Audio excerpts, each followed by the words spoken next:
एखाद्या माणसाला heart attack येतो, बायपास करावी लागते.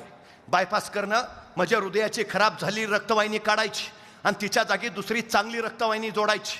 या शस्त्रक्रियेला खर्च येतो 3 लाख रुपये. म्हणजे आमची खराब झालेली एक रक्तवाहिनी केवढ्याला पडली? 3 लाख रुपयांना.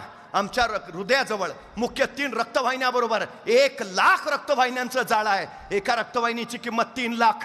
1 लाख रक्तवाहिन्यांची किंमत किती झाली? 2 डोळे दिलेत, एखादा डोळा बाद होतो, नवा डोळा बसवता येतो. एका नव्या डोळ्याची किंमत आहे 20 लाख.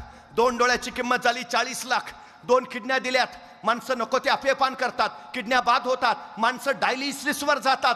डॉक्टर सांगतात जगायचं असेल तर किडनी बदलून घ्या. आता किडनी बदलून मिळते. एका नव्या किडनीची किंमत आहे 40 लाख. 2 किडन्याची किंमत झाली 80 लाख. म्हणजे आमची एक रक्तवाहिनी 3 लाखाची, डोळे 40 लाखाचे, किडन्या 80 लाखाच्या. असा जर शरीराच्या अवयवाचा हिशोब केला तर शरीराची किंमत जाते कोट्यावधी अब्जावधी रुपयांच्या पुढं. अरे त्या परमेश्वरानं जन्माला घालताना ही अब्जावधी रुपयांची शरीर नावाची प्रॉपर्टी देऊन पाठवलं. ही प्रॉपर्टी जपाना कुठल्या गोष्टीच्या मागं लागतात? ज्याचं शरीर उत्तम,